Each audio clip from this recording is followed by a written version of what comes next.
Hey guys, welcome back to 11 Cups. This is going to be another skills video. We're making this video a follow-up to our Latte Art 101 video where we showed you the 3 basic designs that you probably want to start practicing with first. Now, for those of you that are either familiar with those designs already, or for those of you that are already comfortable making those designs, we thought to make 3 more advanced designs that are based on the fundamentals that we discussed in the other video. So anyway, I brought Will back onto the video today. What are we doing? So today we're going to do 2 versions of tulips. Okay. One of them is going to be an inverted tulip. It's a little bit difficult in the sense that you have to kind of be comfortable with your hand because you have to twist the cup later on. And the other one is a wing tulip. That is a combination of a basic heart and also Rosetta. The last one that we're gonna do, it's actually by popular demand, I would say.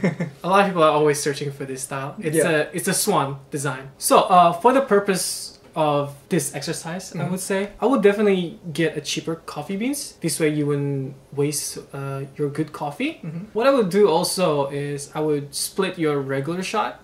And that way you have 2 cups where you can practice your design. Okay. Yeah, so I mean, so just to clarify, when we say to split your shot, what we mean is when you have a spouted portafilter, basically put 2 cups underneath and you have half the supposed to go into one and half go into the other. Now, what that's going to help you with is that it's going to give you more room for you to pour milk in, and more room basically means more room for error and essentially more room for you to actually complete your design in.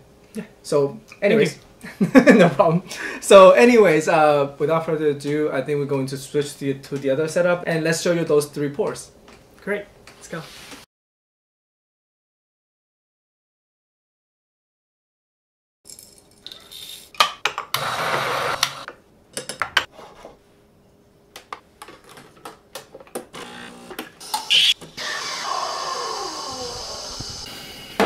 Okay guys, first we're going to start off with the wing tulip. We want to start off the base with a heart, like so, and then we continue with the wave motion, and then we finish up with a big heart in the middle and cut through. And that is how you do the wing tulip. You can think of this as a simple 3-tier tulip with a modified middle layer. And there you go. Alright. Now we are doing the inverted tulip. First, you want to be comfortable with the way you're holding your cup, because halfway through, we'll be twisting the cup by 180 degrees.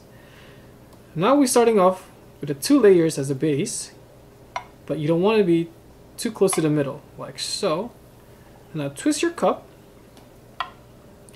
and finish off the tulip as you normally would. In this case, I would be doing 3 layers. You cut through, like so. Now, this is the simplest form of inverted tulip that you can do. Of course, as you are more comfortable with the design, you can be more complex by adding more layers. But I believe the 5 layers is a good way to start.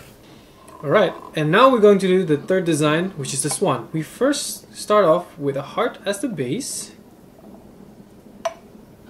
And we continue with the Rosetta to the side, go to the middle. You pull it to shape the neck and finish off with a heart. Now, when you do the heart, make sure you cut it to an angle to shape the beak. And here you go, the swan.